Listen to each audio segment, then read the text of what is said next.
Soon after its release, players of a AAA motorbike game known as Trials Evolution began to see planks, hidden throughout its various levels, etched in what at first seemed to be gibberish. A bit later, however, someone began to decipher the letters, numbers, and symbols on the now dubbed Lost Planks, and kickstarted what might be the craziest alternate reality game ever made.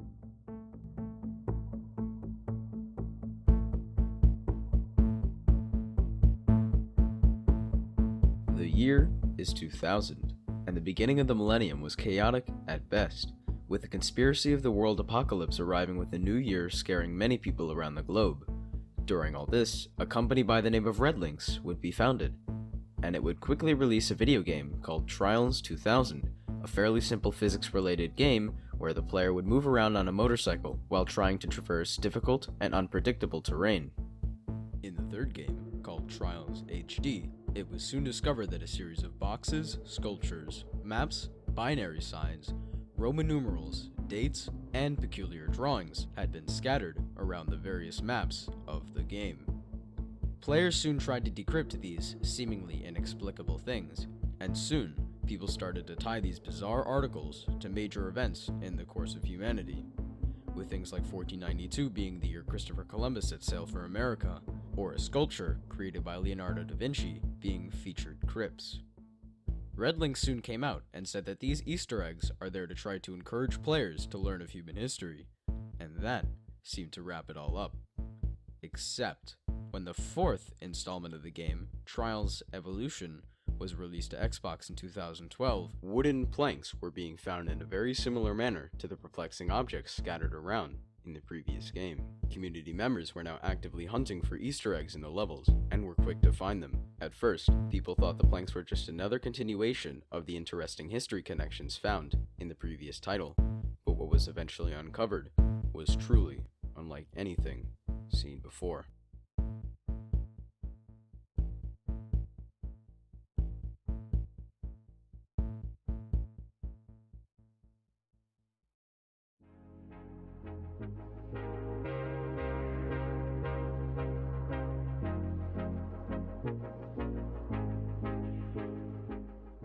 This is where our story truly begins. Not 1 month after the game's release, players found out that if you were to back down a ramp in order to jump some logs, preventing you from going down the river on the track, Tribal Trouble, and then bail, it would reveal a sign in the water with an arrangement of letters. Next, players discovered the map falling down allowed you to go reverse on the track, eventually getting the player to go down a massive hill, revealing this sign. A bit longer after, and it was revealed the most interesting clue up to that point. On the track, roller coaster, going up the loop and bailing brings you to a room which reveals this sign. This is a map of Lake Toba, the crater left behind by a supermassive volcano eruption thousands of years ago. That isn't the only interesting thing about the map, because we can see two different kinds of animals, 2 turtles and 2 birds, both kinds having been extinct for thousands of years. On the track Tree Hugger, if you sit in a specific area for an extended period of time, you will be catapulted up, and after a short series of sparks, you will find yourself in front of a pencil-drawn sign. On the track Cliff Jumper, by sitting near an explosives detonator, the plunger will slowly go down, and the building in front of you will suddenly fulminate, exposing a sign with a body and a cryptic paragraph drawn on it. These were all the clues in the original game, but there was still so much to discover in the following DLCs.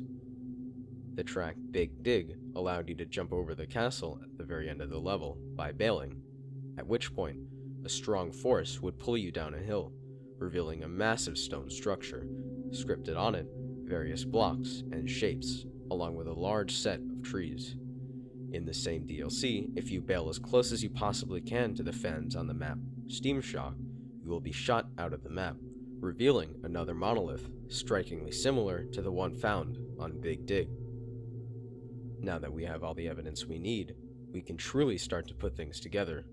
First, let's reveal the origins of these objects.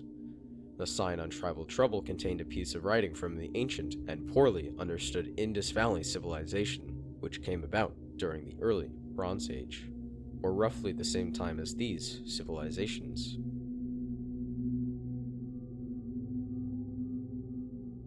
Similarly, the sign on Falling Down depicts a fox, drawn by the Göbekli Tepe civilization of Turkey. They existed primarily during the Neolithic period. For some reference to how long ago that was, they were even further away from the construction of the pyramids in ancient Egypt than we are in the present day. On Treehugger, the strange carving was one from India 700,000 years ago. To give some reference as to how long ago that was, fire had only just been discovered, and Homo sapiens wouldn't come along for another 500,000 years. That carving is possibly the oldest piece of art ever discovered. The writing on the sign from Cliffjumper is actually pulled from the extremely cryptic book known as the Voynich manuscript, which deserves a video on its own. It was purchased by a man named Wilfrid Voynich, a Polish bookstore owner, in 1912, while he stayed in Italy to study. After bringing the artifact to America, it was examined by experts in literature, cryptology, and art, but its origins, creator, and purpose have never been definitively ascertained. Although a guess would be that it originated sometime during the Renaissance in Italy as a botanical scripture, although its author is still an absolute mystery.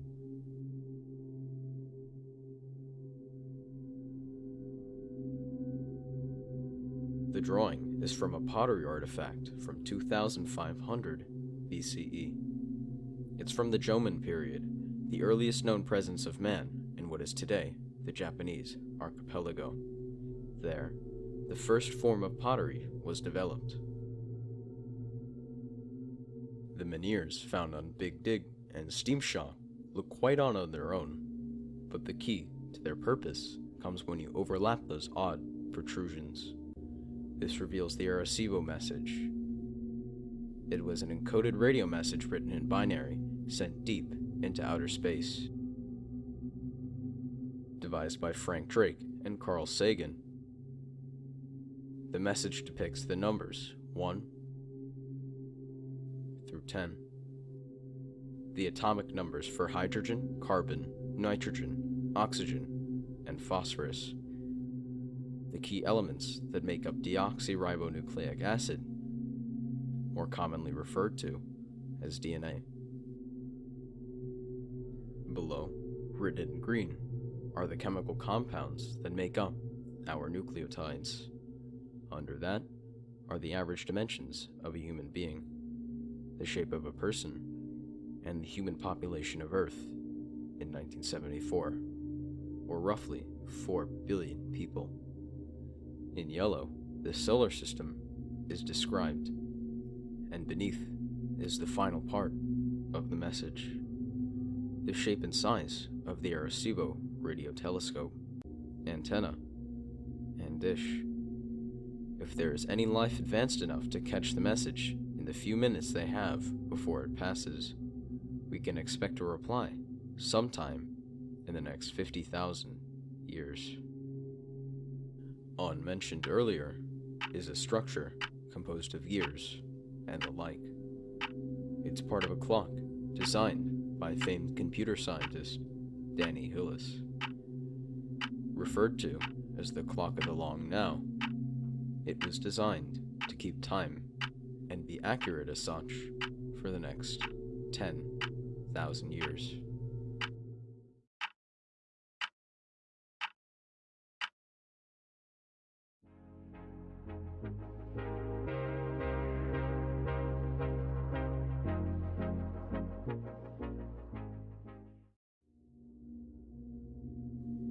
There was one more thing I have yet to mention, perhaps the most famous part of this game of cat and mouse. Riddle hunters, the people searching for clues in these games, started to search in the Riders of Doom DLC. Not long after, these riddle hunters saw a plank on the map Pump It Up. On it was a jumble of random text. written in the Latin alphabet. Then another, and soon, each and every one of the DLC's 10 levels were discovered to be hiding a cryptically inscribed plank. After about a week or so, the signs were overlaid on top of one another, and each one fit like a glove. For more than a year, the message remained unsolved.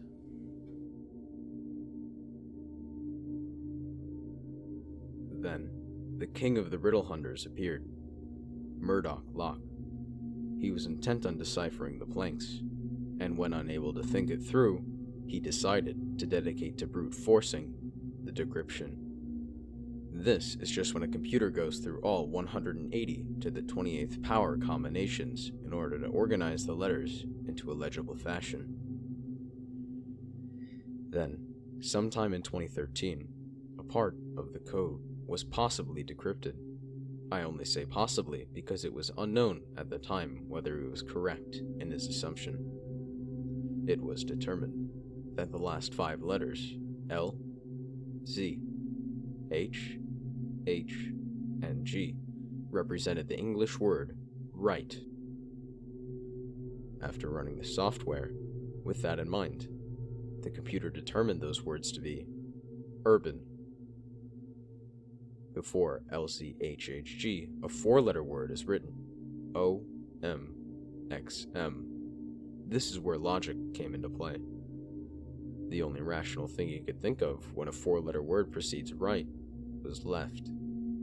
Plugging this into code gave dist.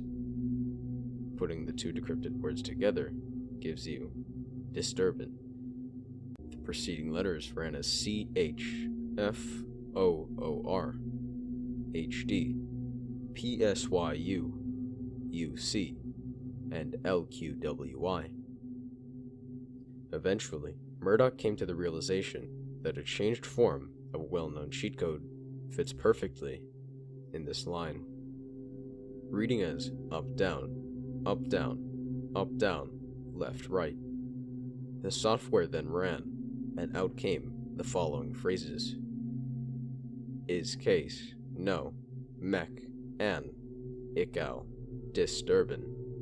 Formatted as a more intelligible sentence, it reads, is case, no mechanical, disturbance. After Googling this phrase in quotes, he finds a Wikipedia page. In it, these words in perfect succession.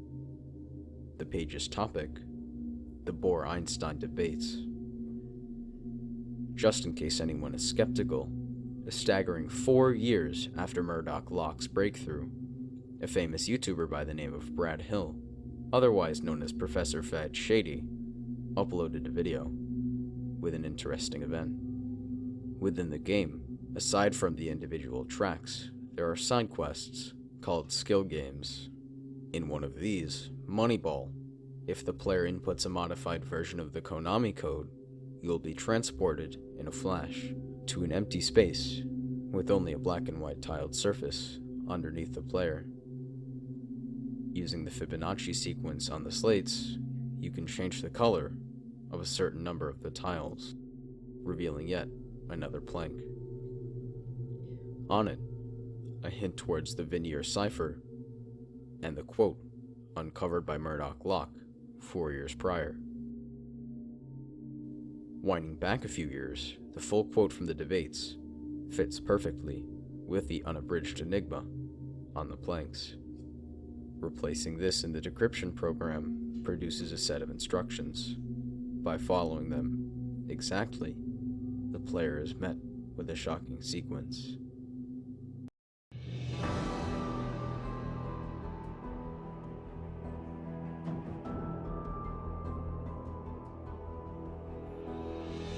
Wake up and listen, the secrets are hidden in the brighter tones. Your ears may not. A song. Immediately afterwards, spectral analysis was used. Spectral analysis is simply a way to visualize the frequencies of sound, including ones that the human brain cannot process. Hidden in the lyrics was yet another crypt, written in Morse code. It reads, "Check spectra in each song. Using these instructions, players use spectral analysis on each and every song in the game's soundtrack. Every one revealed a coded message. After putting them all together, all people had to do was figure out what it meant. By using brute force once again, a website was revealed. Nothing. But if one were to dig into the CSS code of the webpage, one could find any hidden elements of the site, not immediately visible. What was recovered was an image. After overlaying it on the blank space originally seen on the website and applying an exclusion filter to both images, a paragraph written in Latin can be seen. Players waited.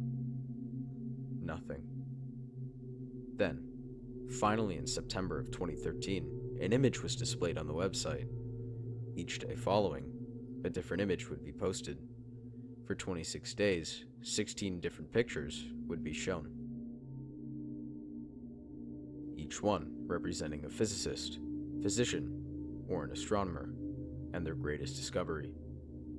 On day 27, the images were ordered in 3 lines, with a prompt simply asking, "Answer." The following days were spent by riddle hunters, finding a substitution cipher that fit the answer portion. Then, it was found. By using the first initial of every scientist's name from the images, you were presented with this: a theory for a possible outcome of the end of the universe. Then the website was updated, revealing yet another strange and confusing arrangement of lines, written in English. The coordinates of the lines led player Lord Melchett to a graveyard in the town of Bath, England, and the grave. Behind it, a box, and inside, a key. Then the website updated again, then once more. Each one of the updates led to another set of coordinates, and then another key. One was in San Francisco, and the other in Helsinki, Finland. This one was interesting. When player Danil arrived at a video game magazine office, he asked for a metal plate, and was given just that. Along with this, he was handed 3 sheets of paper, each one dated way back to the mid-1700s. They were analyzed and discovered to be from a French sale of land prior to the French Revolution. On one, a map was drawn. Danil followed the clues and arrived at yet another cemetery. There he discovered not just a box with a key, but also a gold stopwatch. Then came the final box, Sydney, hidden in a sandstone wall. Each one, aside from the old key, contained a plaque, inscribed with the following sentence: "It seemed like forever ago." On the back of each plaque also contained another phrase: "Midday in the year 2113, first Saturday in August, one of the 5 keys will open the box underneath the Eiffel Tower." 100 years. There's just one problem. In the quote, it says 5 keys, but there were only 4 discovered. Where was the 5th? I guess we'll have to find out.